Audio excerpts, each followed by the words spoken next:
And what you are doing in this season of your life is one of the biggest investments you can ever make.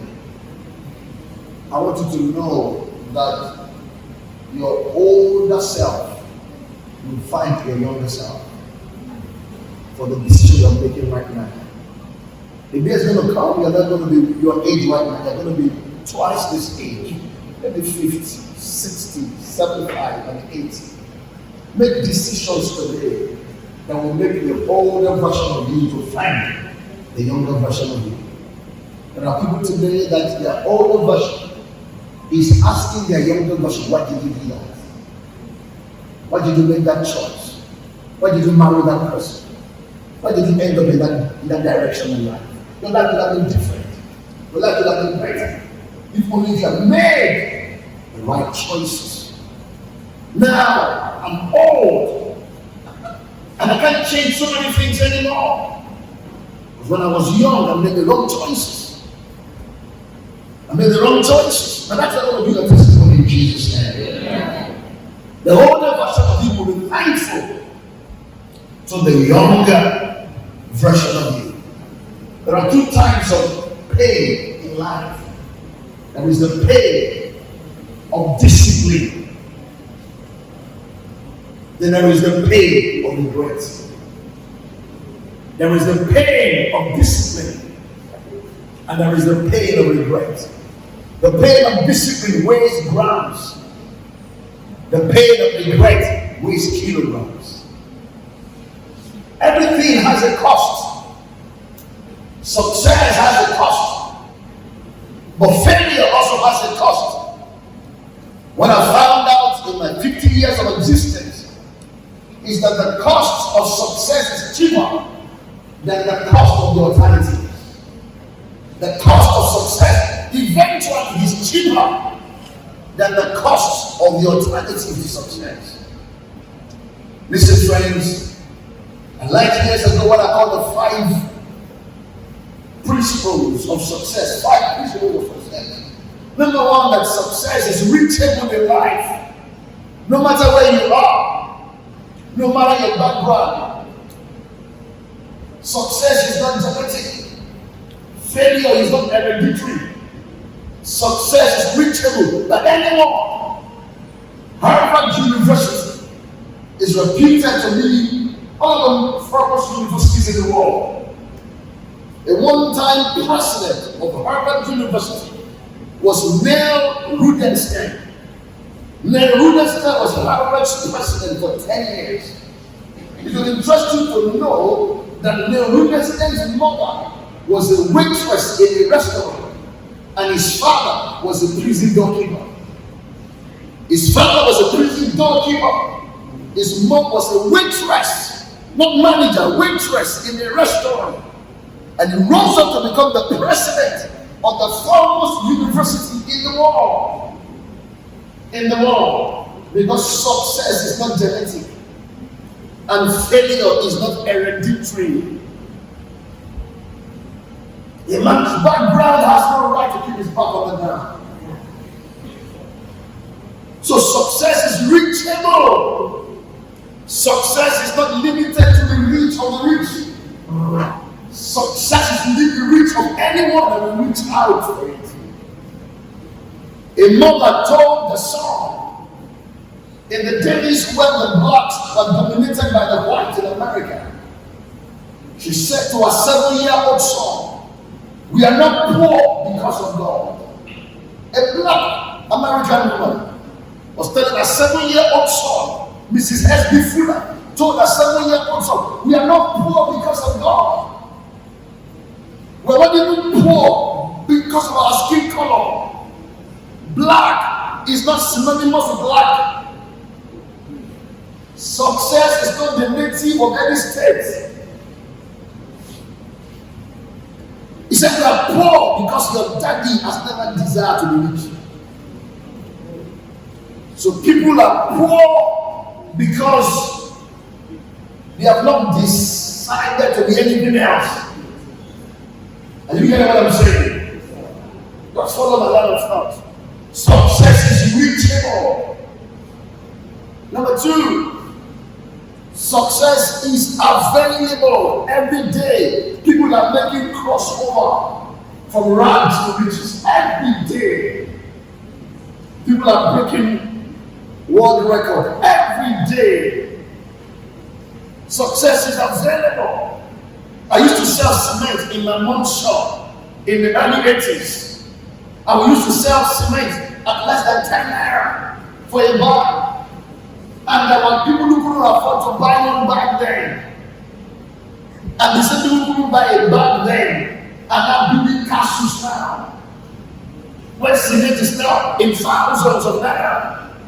Because people are still making crossovers from rags to riches.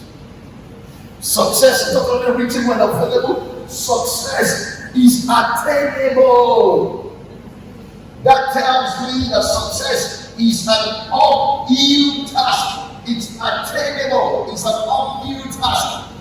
As in life, people don't fall up. People only fall down. If you see anybody who is up, he chose to go up. Gravity is the only natural phenomenon. Up thrust is a deliberate initiative. I was one time success is attainable. Number 4, success is affordable. Success is affordable. So success has a price tag on it. In the year 2000, in the month of April, somebody gave me a Toyota as a gift. In the month of December 29 that year, somebody gave me a Mercedes Benz as a gift. I was not even married yet. Then my father-in-law to be saw the car, and he said, "Wow, this must have cost you a lot." And I said, "No, Dad, I didn't buy it. It was a gift." And the man just laughed at my ignorance. And the man said to me, No, whatever the price you pay to be the kind of person that somebody will look at and give this gift to, that is the cost of the car. Whatever the price you pay in self-development, personal growth, to be the kind of person that somebody will look at and say, "I'm going to give you the gift of a Mercedes Benz." That is the cost. Nothing is free, not even a free time. If they call it free, somebody paid for it. Yes, sir. Success has a price tag on it. The price tag. I was one time on a TV program many years ago, and I went with 20 books from my library. And one of the presenters asked me, "Are these books available?" I said yes. There was no Google in those days. "Are these books available?" I said yes. They asked, "Are these books affordable?" I said, "Don't go there. Affordability is a matter of priority."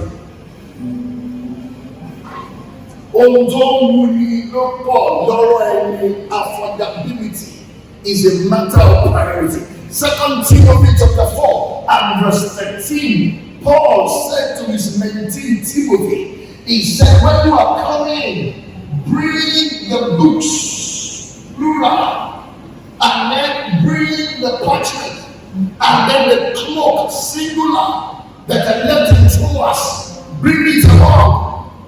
Please understand the drift. Paul was talking to Timothy. He said, "When you are coming to meet me, the cloth that I left, bring that cloth, then bring the books." So for Paul, he had one cloth, but many books. Some people have many clothes, but no book. They dress their body, but their minds are empty. All beauty, no praise. And a head without intelligence is a load on the shoulder and a burden on the neck.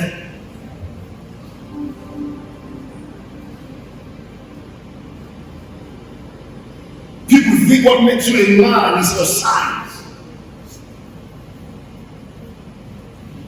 You can have the mind of a baby trapped in the body of an adult.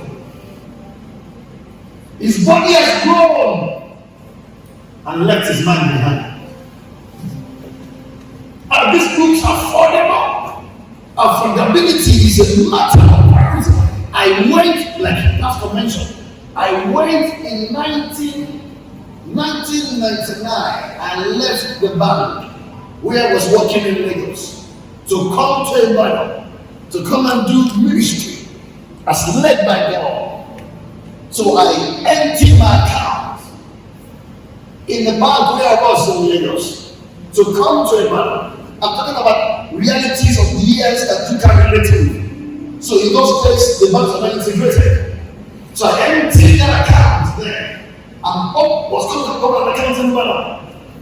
On my way to Eboda, I branched in my pastor's church in Lugard, Lagos, Pastor Tabo Dukoya, to see him. When I was done talking to him, I went to the bookshop just to look around like Pastor mentioned. I had money, and I was going to use that money to come to Eboda and buy gadgets for my new house in Eboda. Buy electronics for my new house in Eboda. I'm setting up like a young man, starting up life. Then I mistakenly branched into the bookshop. Then I saw books. Then I was thinking electronics. I was looking at the books. I was thinking gadgets. Then I did a time travel. That 10 years down the line, nobody will reward me for being a DJ. And 10 years down the line, those gadgets will have become obsolete. So I emptied my money into that bookshop, left with no money but plenty of wisdom. It was Mark Twain who said, when you empty your purse into your mind, the returns will be more than what your purse can control. I didn't have to buy any of those gadgets, Pastor. I didn't have to buy them. But I got every single one. And more than enough. I have more than a house. I have houses in different places. And I didn't have to be buying gadgets for those places. Because success is not what you pursue. Success is what you attract as a result of who you become. If you become it, it will come to you. Just become it first. God said, let us make man, not let us give man. And when we have made it, they will have dominion. The prodigal son got it wrong.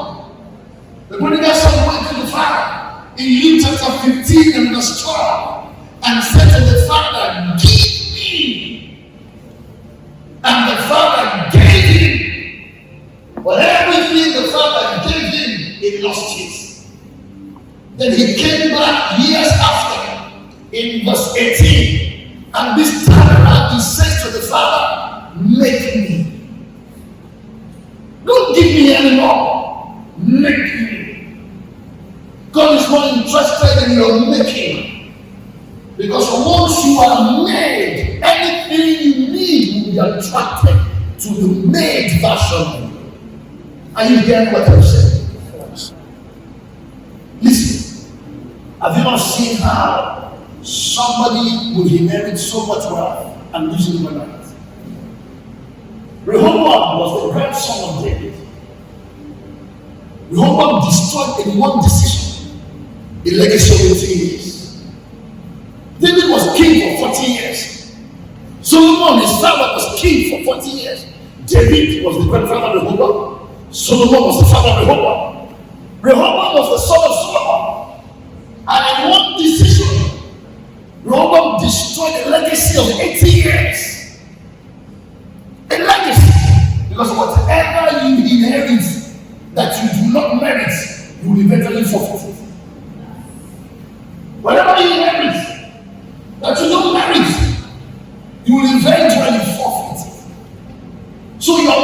is important to God, your making is important to Him. Let us make man. This is the reason why the 50th point is important. Number 1 point, success is reachable. Number 2, available. Number 3, attainable. Number 4, affordable. Number 5, transferable. This is where mentorship comes in. When you meet a mentor, your focus should not be what is in their hand, but what is in their mind.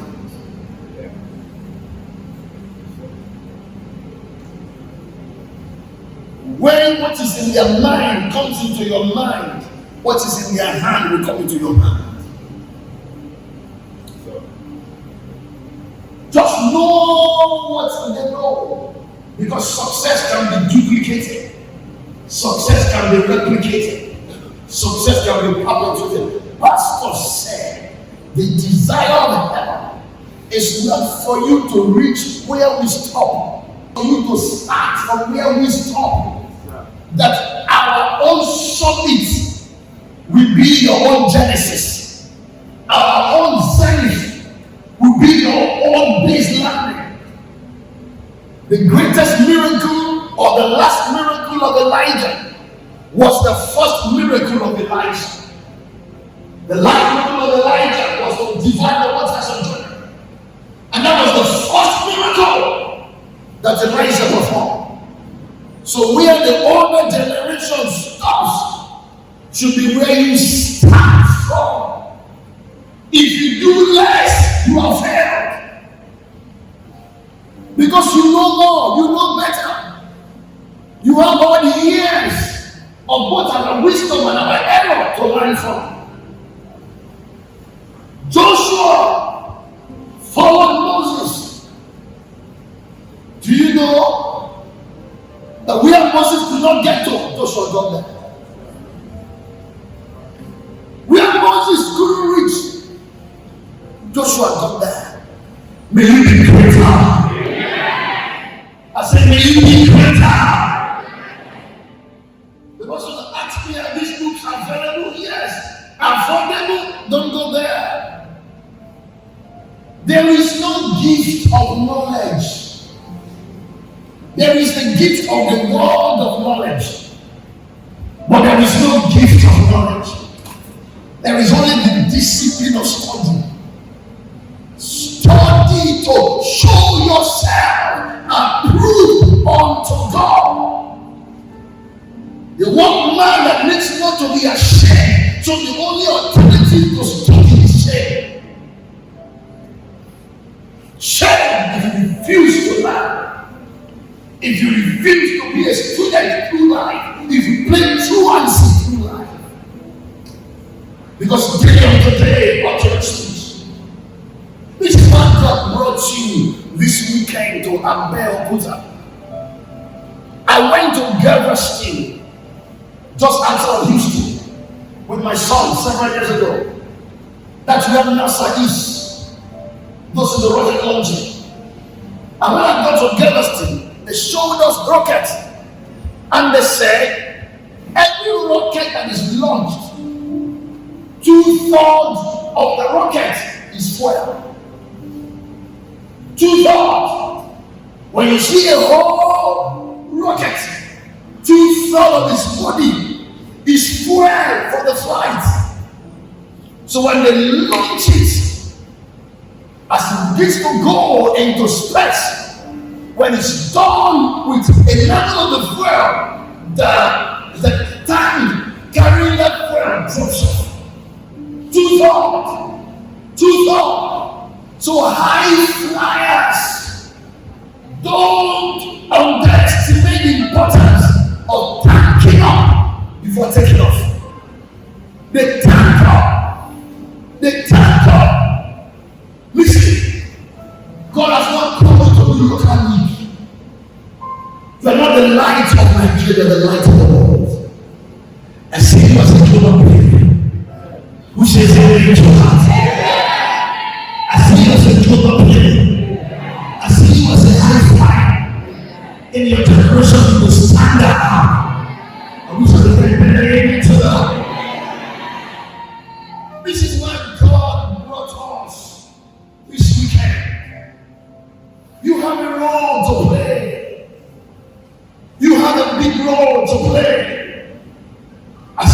God be used out.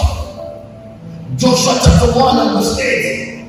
This book of the law shall not depart out of your mouth, but you shall meditate in it day and night, that you may observe to do according to all that is written therein. Then you will make your way prosperous, and then you will have, in one verse, you appears 5 times. So you are the architect of your life outcomes. John chapter 15 and verse 7. If you abide in me, and my words abide in you, you shall ask what you will, it will be done to you. Whatever you become 10 years from now, the most responsible person is the person whose face you see each time you look into the mirror. The most responsible person. Proverbs chapter 9 and verse 12. He said, if you are wise for yourself. He said, if you scoff, if you mock wisdom, he said, you alone will suffer the consequence.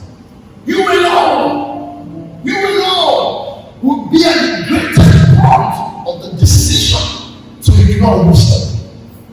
If you are wise, you are not helping your dad, you are not helping your mom. Or you may bring them joy if you are wise. But listen, it's your life. It's not theirs. They have lived their lives. They are living their life. You are going to be here longer than they will be. D.L. Moody was starting church in Chicago. And when he came back home, the wife asked him, how many people came? He said 2.5 people. The wife said, how do you mean? You mean 2 adults?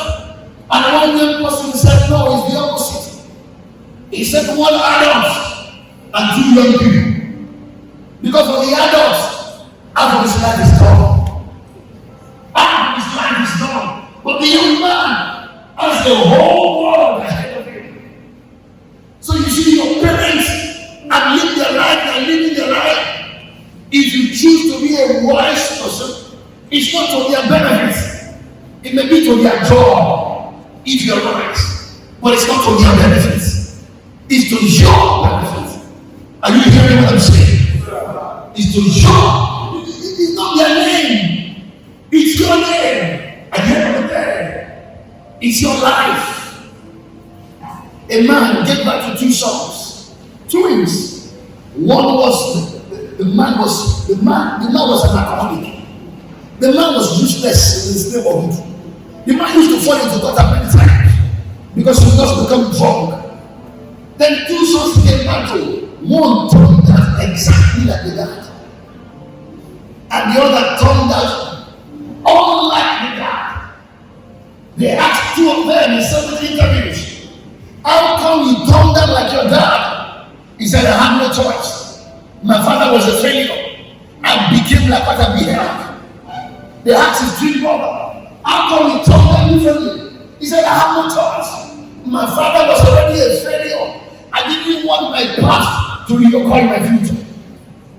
I didn't want my past to reoccur. The same situation, different responses, different reaction. Somebody is blaming his dad, and his dad didn't make right choices. That's why they are not rich. Somebody say, well, I'm going to learn from his mistakes so as to make better choices. I won't keep talking about his own mistakes. It's my life now. It's my choice to make now. I learn pastor from everybody. I learn from the rich how to be rich. I learn from the poor how not to be poor. I learn from the successful how to become more. I learn from the failure how many choices I must not make if my life was done out well. It's all about choices. Deuteronomy 30, verse 15. Deuteronomy 30, verse 19. God said the same thing over and over again. I present before you life and death, blessing and curse. Listen, friends. Everything in life is at an equal distance from anybody. Whether success or failure, listen. Whether thief on the right and the thief on the left were at equal distances to the Son of God, right in the middle, a camera. So they could have made choices. One, and they not made choices. One made a choice that made the rest of his eternity the best of his existence. The other made a choice that just kept on, or that made sure that the rest of his life would be an eternal regret. You know, when you don't learn from your errors, you cannot change your outcomes. Outcomes of people keep dating people who abuse them because they never learn from their errors. They never learn from their mistakes. They never see themselves better as someone to be treated with some honor, with some dignity, with some care. So they keep making the same mistakes over and over and over again. So everything is at equal distance. The same mouth that the 10 used to describe the giants in the land was the same mouth that the 2 used to describe the grapes in the land. The same mouth. Are you hearing what I'm saying? Yes, sir. You can use your mouth to talk about the wall of Jericho, or use your mouth to bring the walls of Jericho down. It's all in your cup. I play squash, and in the game of squash, when somebody plays to you, you better play it back. Don't be on the receiving end. Play it back. Whatever life throws at you, play it back. Are you hearing what I'm saying? Refuse to be overcome by evil. Overcome evil with good. Listen, friends, I trust in God that by the time you leave this place, you will take your life in your hand. Judges chapter 12. I don't know if somebody can help us read one verse of scripture. Judges chapter 12. I think it's verse 3 or verse 6. If somebody can help me read it. Judges 12. I think it's verse 3.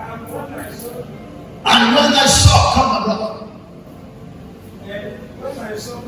When I saw that you delivered me not, I put my life in my hands and passed over against the children of Ammon. When I saw that you will not deliver me, I took my life in my hands. From this conference, take your life in your hand. Are you hearing what I'm saying? I said, are you hearing what I'm saying? Take your life in your hand.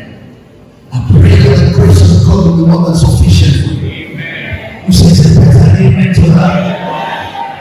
Listen, friends, as I sign off, because my assignment is very short this morning, all I came to remind you of is that it's in your hand. There used to be one old man, a hermit, that used to be on the mountain top. And this hermit was reputed to always have answers to every question. But as a young man came around, and around said it's not possible for one man to always be right. So Aram came up with a plan. Aram called 3 friends of his and said, we're going to go to the mountain top. Are you following me? To go and see the old man. And this is the plan. We are going to catch a live bird. And I will put the bird in my pocket and put my hand around the neck of the bird. And when we get to the old man, we will ask the old man,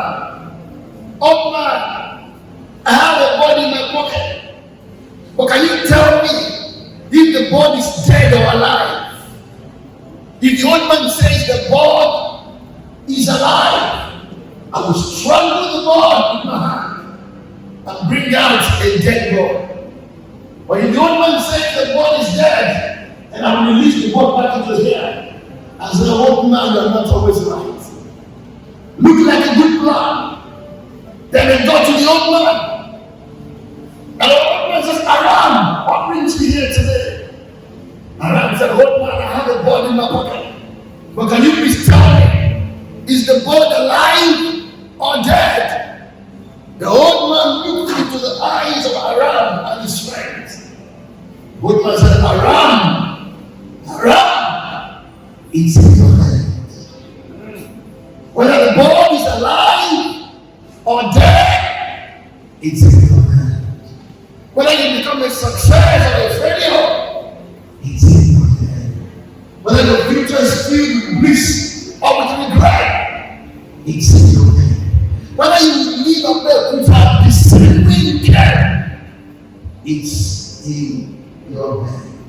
Whether 10 years from now, you'll be living your dreams, or lesser than what you are today. Whether you're meant to leave it behind, or you leave the one ahead, it's in your hand. May the Lord bless you. May the Lord keep you. May the Lord be gracious to you. Make his face to shine upon you. May he lift up his countenance on you. Lord grant you his peace. May I see you at the top. May you be greater than us.